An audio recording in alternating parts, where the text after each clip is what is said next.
우리는 시편 시리즈를 계속 살펴보고 있는데요. 시편 시리즈, 인생 시편 시리즈를 계속 살펴보고 있습니다.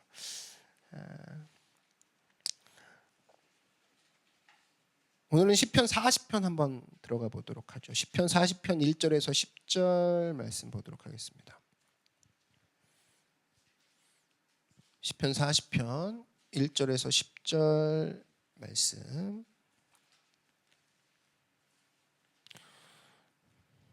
여러분 될 수 있으면 종이 성경을 추천을 드리고요. 또 갖고 오시지 못하신 분들은 앞에 화면을 보시면 되겠습니다. 앞에 화면, 저도 앞에 화면 오늘 볼까요? 자, 제가 한번 읽겠습니다. 제가 1절, 여러분이 2절 그렇게 읽어주시면 될 거예요. 내가 야훼를 기다리고 기다렸더니 귀를 기울이사 나의 부르짖음을 들으셨도다.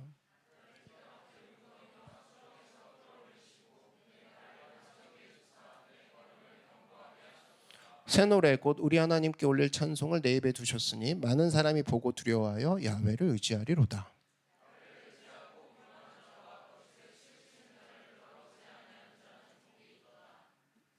야훼 나의 하나님이여, 주께서 행하신 기적이 많고 우리를 향하신 주의 생각도 많아. 누구도 주와 견줄 수가 없나이다. 내가 널리 알려 말하고자 하나 너무 많아 그 수를 셀 수도 없나이다.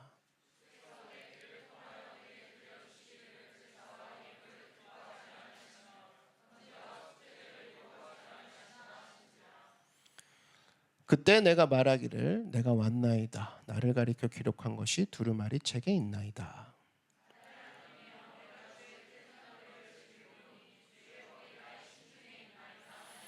내가 많은 회중 가운데서 의의 기쁜 소식을 전하였나이다. 야훼여, 내가 내 입술을 닫지 아니할 줄을 주께서 아시나이다. 내가 주의 공의를 내 심중에 심기지 아니하고 주의 성실과 구원을 선포하였으며 내가 주의 인자와 진리를 많은 회중 가운데에서 감추지 아니하였나이다.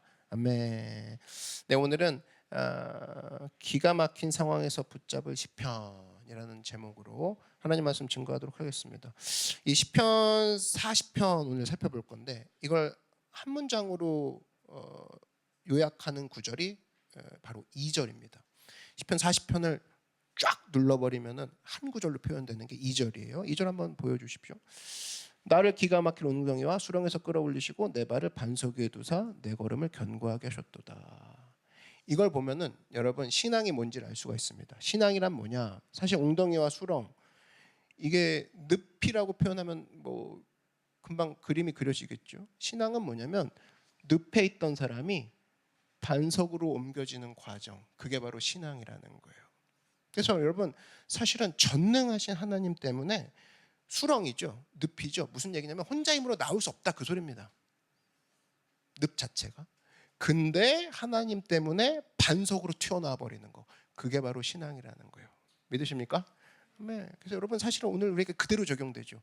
여러분 오늘 이 자리에 말끔하게 입고 오셨고 또 오늘 뭐 겉으로 봐서는 잘 모르겠지만 사실은 늪과 같은 기가 막힐 웅덩이와 수렁에 빠진 사람도 이 자리에 있는 줄 압니다. 근데 그런 사람들이 사실은 예수 그리스도로 말미암아, 하나님으로 말미암아 반석이라는, 디뎠을 때 단단하게 세워지는 곳으로 옮겨지는 역사, 그런 역사가 사실 필요한 사람들이 오늘 이 자리에 와 있을 거예요. 오늘 그런 역사가 우리 모두에게 한 사람도 빠짐없이 일어나기를 주의 이름으로 축원합니다. 예, 그래서 오늘 본문은 뭐냐면 사실 이 내용이 다윗의 이야기인데 다윗이 참 이런 상황에서 얘기할 수 있을 법한 에피소드가 사실 구약의 저쪽 앞쪽으로 가보면 스토리 하나가 등장하거든요. 그게 이제 사무엘상 30장에 나오는 스토리인데 일단 배경을 설명해 드리면 다윗이요, 오늘 이 노래를 할 때 이런 상황이 있었습니다.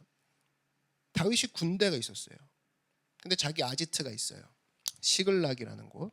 여기를 떠나서 이렇게 전쟁을 하러 갔다 왔습니다. 근데 이제 처자식들은 대국 갈 수 없으니까 두고 갔단 말이에요. 근데 3일 만에 아지트로 돌아왔어요. 시글락이라는 아지트로 돌아왔더니 그 사이에 참 성경에 보면은 얍사반이 빌런이 하나 있거든요. 아말렉이라는 애들이 있어요. 아말렉이 요 시글락을 탁 치고 공격한 거야. 근데 너무 진짜 얍삽한 게 뭐냐면 처자식을 다 납치해 갖고 도망갑니다. 그러니까 얼마나 황당한 건지 성경이 이렇게 얘기하고 있어요. 사무엘상 30장 3절 보니까 이런 얘기가 나옵니다. 다윗과 그의 사람들이 성읍에 이르러 본즉 돌아온 거예요. 돌아왔는데 어떤 상황이냐? 성읍이 불탔고 자기들의 아내와 자녀들이 사로잡혔는지라. 상황이 이런 기가 막힌 상황이 벌어진 거예요. 그러니까 사실은 피곤한 몸을 이끌고 집에 왔어요. 엄청나게 싸우고 전리품을 가지고 집에 왔어요. 그러면 처자식들이 반겨 맞아줘야 되는데 뭐가 남아있냐? 잿더미가 남아있고 아내 안 보이고 자식들이 없어진 거예요. 그러니까 이게 울다 못해 나중에는 사실은 그 이어서 뭐라고 나오냐? 다윗과 그와 함께한 백성이 울 기력이 없도록 소리를 높여 울었더라. 그러니까 울 힘이 남아있지 않을 정도로 계속 운 거예요.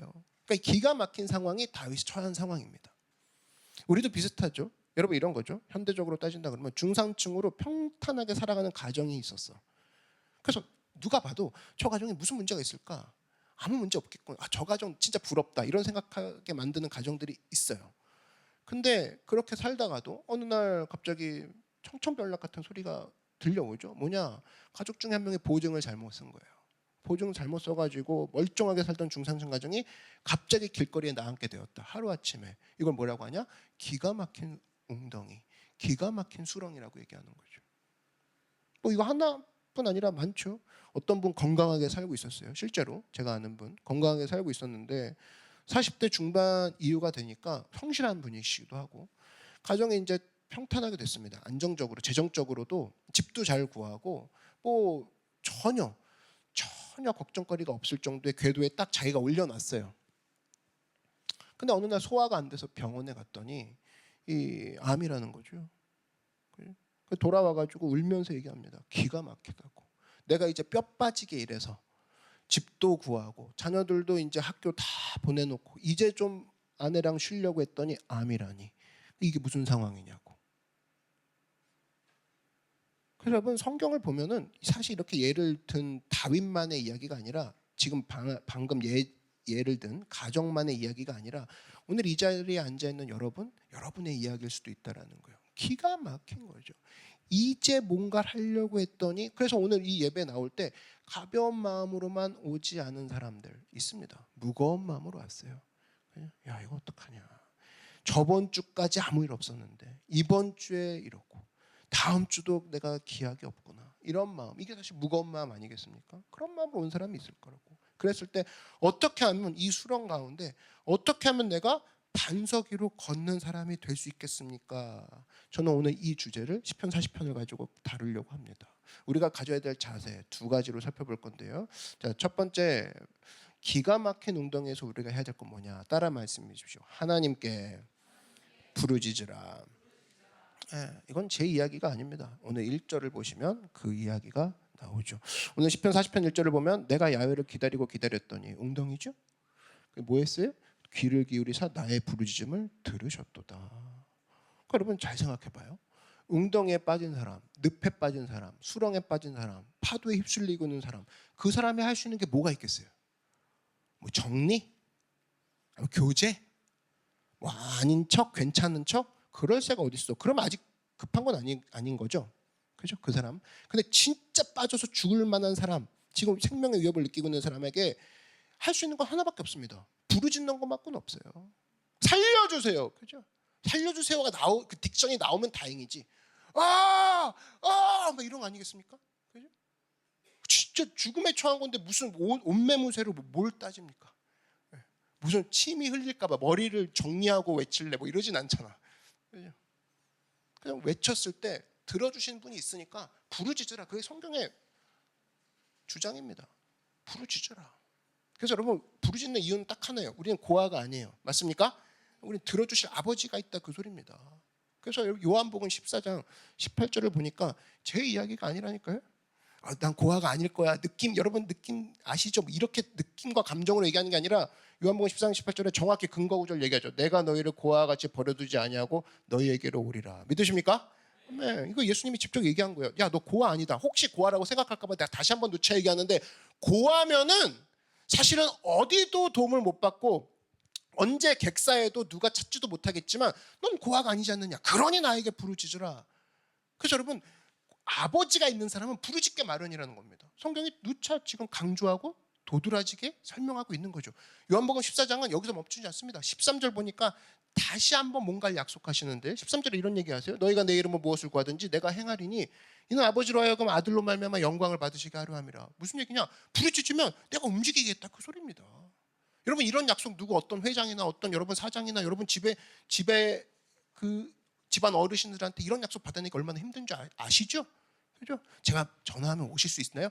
좀 생각해봐야겠는데 일정이 좀 안 맞아서 마음 졸이고 막 있습니다. 야, 언제 해주시려나? 그 사람이 능력 있고 권력 있는 건 아는데 이 사람이 문제를 푸는데 연락이 안 되네. 참 민망하네. 전화하기도 애매하고 맨날 그러고 갖고 머리 아파하지 않습니까? 근데 하나님 뭐라고 합니다. 요한복음 14장 13절에 너희가 부르짖어라 내가 그대로 행하리라. 약속을 먼저 해보시잖아요. 이렇게 안심되는 구절이 어디 있습니까? 그리고 14절까지 보면 내가 구하면 행하리라. 강조하고 또 강조하는 겁니다. 이게 지금 행하리를 보면 행하리라 나왔죠? 14절에. 13절 앞에 다시 한번 보여주실래요? 행하리라 나왔고 행하리니 나오고 두 번이나 강조한단 말이야. 하나님이 어떤 사람보다도 어떤 분보다도 믿음직스러운 분인데 우리가 뭐가 아쉬워서 우리에게 두 번이나 약속합니다. 야, 불러라. 내가 확실히 움직이마. 그래서 여러분, 수렁에 빠진 사람이 침묵한다는 건 말이 안 됩니다. 수렁에 안 빠졌다는 소리고 지가 수렁인지 모른다는 의미는 될 수 있겠죠. 안 급하다, 그 소리입니다. 엄청 영적인 상황이 아니라 여러분 일반적인 운동의 상황에 빠졌다고 쳐도 소리 안 지르는 사람이 어디 있겠어요? 본능이죠. 소리 무조건 지릅니다. 인간의 본능입니다. 소리를 지를 수밖에 없는 거. 그래서 여러분, 아까 다윗 이야기로 잠깐 돌아가 보면 잿더미 가운데 엉엉 울고 있던 그 다윗, 시글락에서 다윗이 그럼 무슨 행동을 했냐? 사무엘상 30장 6절로 돌아가 보면은 다윗 가운데 얼마나 참혹했는지 나와요. 백성들이 장들 때문에 마음이 슬퍼서, 야, 놀랍죠? 갑자기 다윗을 돌로 치자 합니다. 네가 전쟁 나가자고 했자면서 갑자기 대장을 감독을 치려고 하는 거예요. 다윗 입장에서 기가 막히는 거죠. 야, 이 무슨 짓이냐? 나도 내 아내와 내 처자식이 끌려갔는데 무슨 죄가 있어서 다윗까지 돌로 치려고 합니다. 다윗이 크게 다급해했대요. 엄청나게 지금 정신이 나간 거죠. 근데 여러분 잊지 마십시오. 다윗은 시편 23편, 우리가 지지난주에 살펴봤던 시편 23편을 만든 사람이에요. 지은 사람이에요. 무슨 소리냐? 나에게는 여호와 하나님 아버지가 있는, 목자가 있는 나는 그런 사람이구나. 그랬을 때 이 사람이 기억하고 하나님을 부르짖기 시작합니다. 나는 고아가 아니구나, 이걸 떠올리고 부르짖기 시작합니다. 그랬을 때 성경이 뭐라고 하냐? 그의 하나님 야훼를 힘입고 용기를 얻었더라. 이게 영어 성경을 보면 굉장히 명확하게 더 자세히 나와 있더라고요. But David found strength in the Lord, his God. 그가 하나님 안에서 자신의 능력과 힘과 용기를 발견했다라는 겁니다. 부르는 사람만이 발견할 수 있다라는 거예요. 하나님을 부르는 사람만이 내 힘이 나한테 있는 게 아니라, 그죠? My strength가 그의 안에 있구나. 얼마나 놀라운 금고 아니에요? 여러분, 많은 사람들이 내가 힘이 없어. 맞는 얘기입니다. 너무나 잘 표현하고 있어. 내가 힘이 없대 요즘. 힘이 없지. 너는 힘이 없어. 여러분 힘이 없습니다. 우리가 힘이 없는 존재입니다. 근데 내 힘은 어디에 있어? 생명 주께 있네, 능력 주께 있네. 그게 무슨 얘기냐? 그렇게 빠른 노래 찬양하면서도 이유를 모르고 막 불렀죠. 그게 뭐냐면 나의 능력은 나한테 있는 게 아니라 주님께 심어놨어. 그와 연결되기만 하면 나는 그로부터 힘을 받아. 맞습니까? 나한테 힘이 있다 그러면 얼마나 조마조마해요. 오늘도 힘이 있나? 오늘은 없네. 막 그죠? 그러니까 여러분 잊지 마십시오. 우리 삶 가운데 나에게 힘을 보관해 두는 사람만큼 어리석은 사람이 없습니다. 나에게 평안이 어디 있습니까? 나의 평안을 너에게 주노라. 예수님이 평안도 주시고 힘도 주시고, 다른 말로 네 평안 나에게 있다. 넌 나와 연결만 되라. 네 힘 나에게 있다. 여기에 우리가 이해를 한다 그러면 그렇구나. 하나님 내가 기가 막힌 웅덩이에 있을지라도 나의 힘은 주께 있구나. 붙잡고 나갈 때 우리가 승리할 수 있다는 겁니다. 근데 많은 사람들이 그렇게 못하는 이유가 있어요. 왜? 기가 막힌 웅덩이에 빠지는 순간 느끼는 감정이 뭐냐? 다 한 번씩 느껴봤죠? 바로 두려움이라는 겁니다. 두려움을 느끼는 순간 아무것도 못하게 되죠. 그래서 이거는 사도 바울도 예외가 아닙니다. 우리 고린도 후서 7장 5절 보면은 사도 바울도 두려움을 느낀 장면이 나와요. 우리가 마게도냐에 이르렀을 때도 우리 육체가 편하지 못하였고 사방으로 환난을 당하여 밖으로는 다투며 안으로는 두려움이었노라. 똑같이 우리도 지금 이렇게 살고 있죠. 바울이 뭐라고 합니까? 밖으로는 싸움이 일어났는데 내가 속으로는 집에 와서는 두려웠다는 거예요. 미치겠다는 거죠. 사실 뭐 이거 뭐 굳이 뭐 설명할 필요 없이 여러분 다 느끼고 있는 거죠. 그 다음에 이야기 나오는 게 뭐냐면은, 야, 그렇지만 우린 두려움 가운데 빠져 있을 수 없다. 사도 바울이 뭐라고 합니까? 우리는 자녀로다 하면서 다시 일어나는 장면이 나오죠. 그래서 요한일서 4장 8절을 보면 두려움에 빠진 우리들이 풀려 나갈 수 있는 솔루션을 얘기해주고 있습니다. 그게 바로 뭐냐? 요한일서 4장 18절에 사랑 안에 두려움이 없고, 온전한 사랑의 두려움을 좀 내쫓나니 두려움에는 형벌이 있음이라 두려워하는 자는 사랑 안에서 온전히 이루지 못하느니라. 쉽게 말하면 주님을 사랑하기 시작하면, 주님께 집중하기 시작하면 두려움이 사라진다, 그 소리입니다. 근데 두려움이 있다는 얘기는 뭐예요? 너는 지금 문제만 보고 있지 않느냐. 문제만 보고 있으니까 문제만 커져 보이고, 근데 주님을 바라보고 있으면 주님이 커져 보이고, 이건 뭐 그냥 단순한 법칙 아닙니까? 보고 있는 게 커져 보이고 보고 있는 게 자세히 더 보이는 거 아니겠어요? 그러니까 내가 요즘 죽을 것 같아, 큰 일을 닥친 것 같아, 더 이상 못 태어날 것 같아, 이렇게 하는 사람들의 100%의 그 상황은 계속 문제만 묵상하는 겁니다. 근데 그러지 말라는 거예요. 성경이 얘기하는 겁니다. 주님을 사랑하고, 다른 말로 주님께 집중하고 그가 하신 일을 기억해봐라. 그러니까 여러분 잊지 마십시오. 우리 가운데 똑같은 일을 당해도 어떤 사람은 내게 있는 부족함만 계속 묵상하는 사람이 있습니다. 그러나 어떤 사람은 그 상황 가운데서도 하나님이 이끄시고 하나님이 퍼부으실 풍성함에 집중하는 사람이 있다는 거예요. 정리해서 얘기하면, 여러분, 나의 부족함에 집중하지 말고 하나님이 주시는 풍성함에 집중한 여러분 되길 주의 이름으로 축원합니다. 그랬을 때 디모데후서가 얘기하죠. 혹시 너 하나님이 널 두렵게 한다고 생각해? 어디서 이상하게 배워가지고 하나님이 널 두렵게 하고 너가 이딴 짓 해갖고 두려워진 거 사실 네 책임이라고 생각해? 너가 두려움을 안고 가야 되는 운명이라고 혹시 생각하는지 모르는데 정확하게 얘기해 줄게 하면서 디모데후서가 이런 얘기를 하죠. 1장 7절 보니까 이런 얘기가 나옵니다. 하나님이 우리에게 주신 거냐면, 다 같이 한번 읽어볼까요? 시작. 하나님이 우리에게 주신 것은 두려워하는 마음이 아니요 오직 능력과 사랑과 절제하는 마음이니. 여기에 자기 이름을 넣어서 읽어봅시다. 시작. 하나님이 자녀에게 주신 것은 두려워하는 마음이 아니요 오직 능력과 사랑과 절제하는 마음이 아니래잖아요. 근데 이 두려워하는 마음은 누가 준 거예요? 하나님이 아닌 건 확실하다는 거야. 맞습니까? 어둠의 세력, 사탄의 세력, 그리고 나를 넘어뜨리려는 그 죄의 세력들이 나에게 준 것이지 하나님에게서 두려움이 온 것이 아니라는 걸, 그걸 확실하게 하고 넘어가자는 거지. 그럼 나에게 지금 남아있는 게 뭐냐? 내가 발견 못했을 뿐이지 능력과 사랑과 절제하는 마음은 내가 아직 발견 못했다는 거야. 근데 다윗은 발견했죠. David found his strength in the Lord. 그러면 난 이제 하나님, 내가 두려움을 발견했던 인생에서 이제 벗어나 이제 하나님이 나에게 주신 능력과 사랑과 이미 주셨다니까요. 이미 주셨다. 앞으로 주실 것도 아니야. 이미 주셨다는 거예요. 내가 발견만 하면 되는구나. 발견하는 삶이 되게 하여 주시옵소서. 그게 오늘 예배가 될 줄로 주의 이름으로 축원합니다. 그래서 여러분, 인생이라는 건 우리가 노력해서 바뀌는 게 아니라 하나님 앞에 기도할 때도 마찬가지고요. 언제 인생이 확 바뀌냐면, 제가 그 성장하고 그 고난을 극복하는 청년들을 보면은 한순간이더라고요. 똑같아. 문제는 똑같아. 상황은 똑같은데 얘가 어느 순간 눈이 바뀌어 있어. 뭐냐? 문제가 작아져 보이기 시작하더라는 거예요. 그래서 기도는 여러분 언제까지 해야 되냐면, 기도는 내가 시간 정해놓을 때까지 하는 게 아니라, 기도는 따라 말씀하십시오. 기도는 문제가 작아질 때까지 한다. 다른 말로 기도는 하나님이 커 보일 때까지 하는 거예요. 난 5분 기도했으니까 5분만 하고 끝날래. 아니라는 거지. 그러면 아직 살맛이 있다는 거거든요. 살림이 남아있다는 건데 지금 죽을 뚱말뚱인데 난 기도를 언제까지 하냐? 대적이 아무것도 아닌 것처럼 느껴질 때까지 내가 기도한다. 내가 그럼으로 말미암아 하나님 안에 있는 힘을 발견하고 내게 주신 힘과 능력과 용기를 발견함으로 잿더미 가운데서 일어나리라. 시글락에서 내가 일어나리라. 이러한 축복을 누리는 여러분들에게 주의 이름으로 축원합니다. 다 같이 한번 따라 말씀하십시오. 주여, 나의 하나님을 힘입고 용기를 얻게 하소서. 이게 기가 막힐 운동에서 빠져나오는 방법이라는 거예요. 만약 복잡했다면 얼마나 우리가 짜증 났겠습니까? 야, 수능에 빠졌냐? 주민등록 등본이랑 너가 그렇게 했는지 사연을 쭉 적어와. 우리가 그 공권력이나 기관 가서 얘기할 때 항상 답답하게 그거죠. 알겠고요. 여기에 다 한번 진술해 주세요. 그럼 미치겠죠?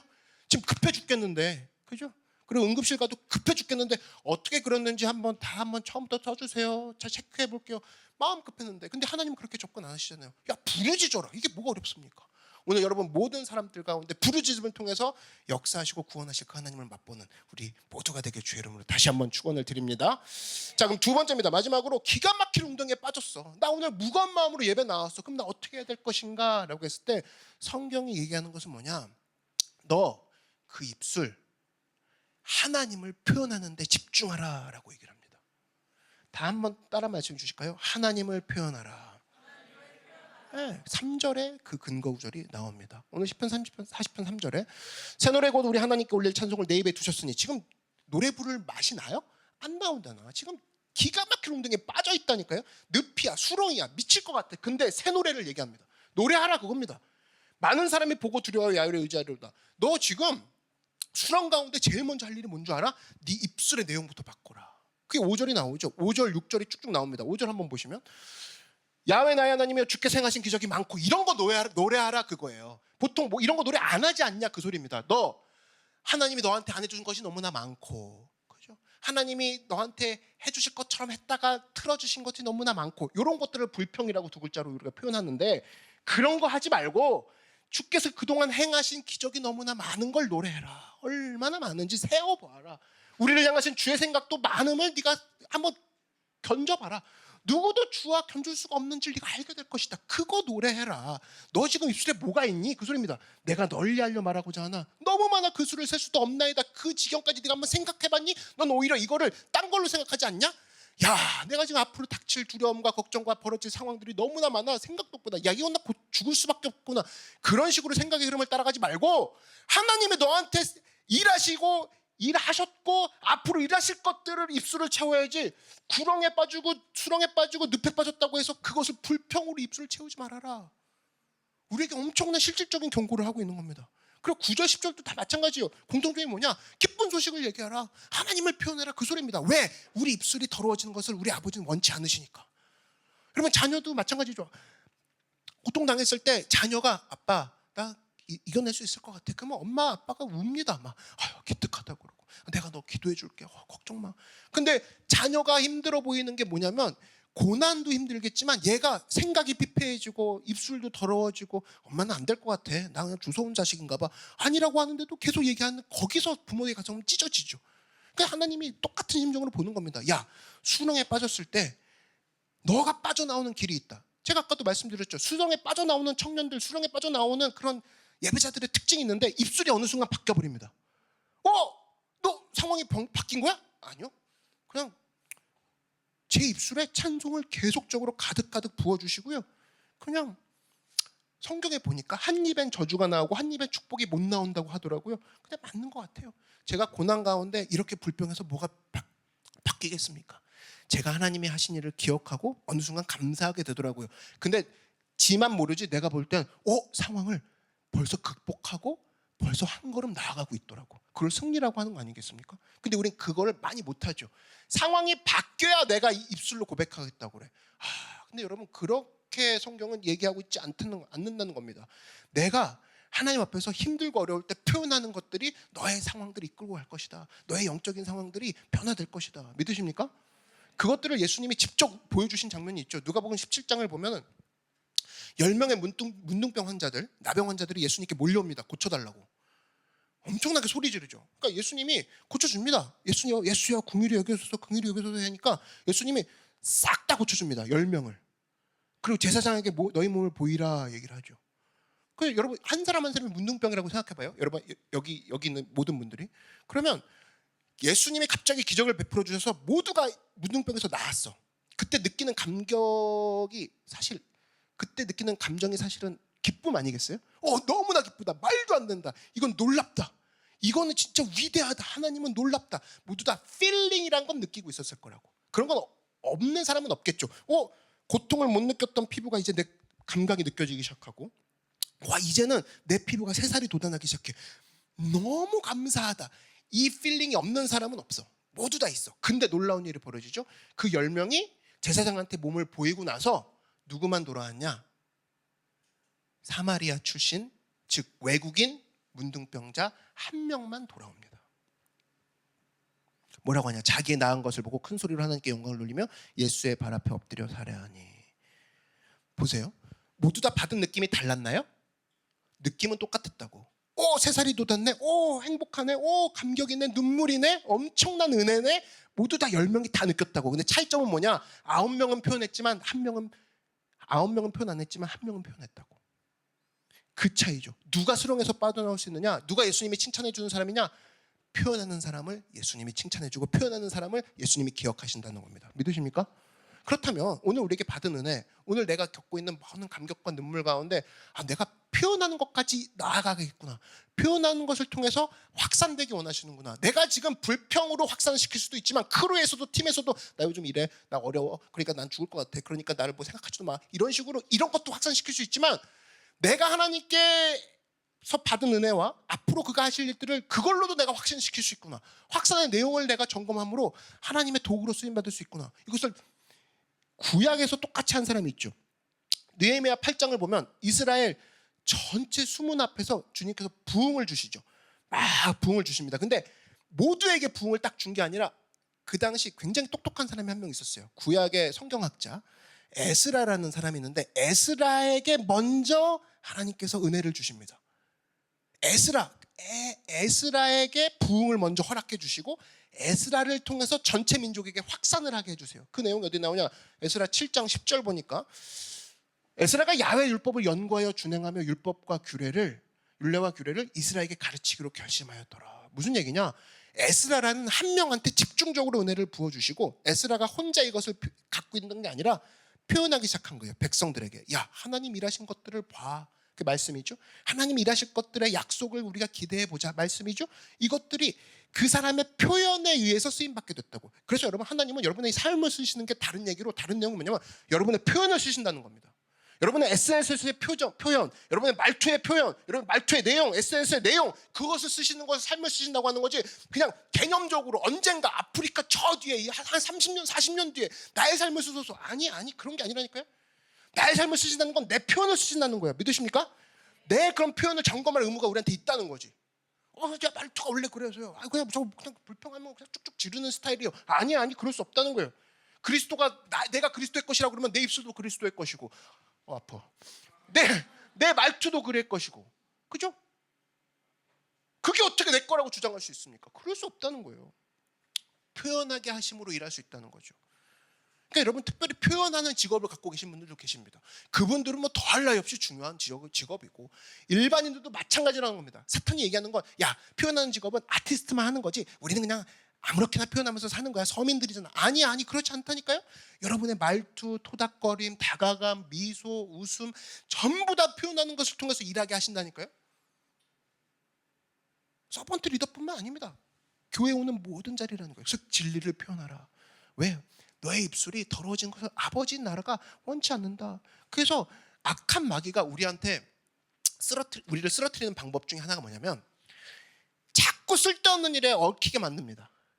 그래서 표현 자체가 쓸데없는 것들로 가득 차게 만들어요. 그러니까 굉장히 가성비 있는 공격을 하는 거죠. 고난당할 때 꼭 원수를 묵상하게 만듭니다. 그러면 사람인지라 원수만 표현이 되는 거예요. 못된 놈, 그지 같은 놈, 이제 없애버린다부터 시작해갖고, 그죠? 왜? 묵상하니까 묵상하는 게 나오는 거죠. 소모하게 만드는 거죠. 하루 종일 모든 호흡을 갖고도 주님을 찬양해도 급한데, 바쁜데, 모자른데, 원수만 묵상하고 문제만 묵상하니 제대로 안 될 것 같은데, 어려운데, 이렇게 되는 거죠. 그때 다윗이 했던 일이 뭐냐? 4절 한번 다시 보여주실래요? 4절에 이런 얘기하는 겁니다. 야훼를 의지하고 교만한 자와 거짓에 치우친 자를 돌아보지 않는 자는 복이 또 돌아오지 말라는 거예요. 돌아보지 말라는 거예요. 왜? 소모적인 것 가운데 돌아보지 말라. 사람들 신경 쓰지 말라, 그 소리죠. 그래서 야훼 나의 하나님이여 주께서 행하신 기적이 많고 쭉 이어지는 겁니다. 야, 너 지금 돌아보는 거 엉뚱한 거 돌아보지 마. 엉뚱한 거 생각하지 마. 네 머릿속에 네 잠자는 침실을 가운데 들여보내지 마. 너가 생각할 건 딱 하나야. 하나님의 일이 얼마나 많이 나에게 행하셨는지. 믿으십니까? 그래서 여러분, 불면증과 우울증과 잠자지 못하는 사람들의 그 특징을 보면은 참 이런 걸로 괴로워하고 있어요. 오늘의 성경이 정확히 방향을 얘기해 주는 거죠. 야, 하나님이 하신 것들에 집중해 보자. 그럼 너의 상황들이 놀랍게 변해질 거야. 하나님이 희망을 던져주고 있는 거죠. 그래서 디모데전서 6장 20절 보니까 사도 바울이 사도 바울은 이제 약간 할아버지 원로 목사님이시고 디모데는 이제 막 시작한 막내 전도사 느낌이에요. 디모데한테 얘기한 장면이 나옵니다. 뭐라고 하냐면 이런 얘기 나옵니다. 디모데야, 할아버지 목사님이 막내 전도사님한테 부르는 거예요. 근데 멀리 있으니까 편지로 보내는 거예요. 이게 리더십 책이거든요. 디모데야 불러놓고 망령되고 헛된 말과 거짓된 지식의 반론을 피함으로 내게 부탁한 것을 지키라. 여러분의 믿음을 지키는 것 중에 하나가 피하는 것도 있다는 거 아세요? 내가 지금 요즘 뭘 피하고 있는지를 체크해 보십시오. 무조건 싸우라가 아닙니다. 여러분, 음욕은 성경이 피하라고 합니다. 그리고 또 하나 피하라고 하는 게 뭐냐? 헛된 논쟁, 헛된 망령된 것들, 헛된 말들과는 피하라고 합니다. 그게 디모데후서 1장 4절도 나오죠. 뭔가 그 당시 사람들이 이런 거죠. 신하와 끝없는 족보에 몰두하지 말게 하려 함이라. 이것은 믿음 안에 있는 하나님의 경륜의 이름보다 오히려 변론에 빠져서 못 헤어져 나올 거라는 거예요. 여러분, 지금 한국의 젊은이들이 해야 될 게 뭐냐면 정말 싸워야 될 싸움을 해야 된다는 겁니다. 정말 싸워야 될 싸움, 세상에 빛이 드는 싸움, 현장에서 어떻게 싸워야 될 것인가, 직장을 어떻게 변화시킬 것인가, 낙심자를 어떻게 변화시키고 믿지 않는 자들을 어떻게 굳세게 만들게 하고 그들의 168시간을 끌어내서 어떤 식으로든 일상 예수님을 증거하게 할 것인가, 여기에 집중해야 되는데 전부 다 엘리압이랑 싸우고 있습니다. 다윗의 그 형이랑 싸우고 있는 거예요. 골리앗이랑 싸워야 되는데 엘리압같이 찝쩍거리면서 야, 너 골리앗 왜 죽이러 왔어? 너 지금 싸움에 정신 팔고 여기 훈장 달러 왔지? 이런 식으로 계속 찝쩍거리는 엘리압이랑 싸우고 있다는 거예요. 대한민국 청년들이. 아니라는 겁니다. 우리는 지금 골리앗과 싸워야 되는 것이고, 맞습니까? 그러기 위해서 해야 될 게 뭐냐? 변론을 피하라는 겁니다. 동성연애자 문제도 이거 똑같죠. 여러분, 동성에도 성경이 갖고 있는 전략이 있는 것처럼 그들이 거의 뭐 성경처럼 붙들고 있는 불변의 법칙이 있습니다. 총 3가지가 있는데 이런 거죠. 첫 번째는 약자의 힘을 무조건 부각시켜라. 마치 소수민족처럼 동일시시켜라. 이 정체성을 가지고 계속 나가라. 그 다음에 두 번째는 이게 비헤이비어의 문제가 아니라 계속 진의 문제라고 얘기해라. 유전자의 문제라고 얘기해라. 이거는 사실은 내가 타고날 때부터 하나님이 그렇게 만들었다고 계속 얘기해라. 이게 두 번째 법칙이에요. 그러면 결국 어느 쪽으로 공격의 그 화살표가 올라가요? 하나님이 잘못 설계하셨구만, 이렇게 올라갑니다.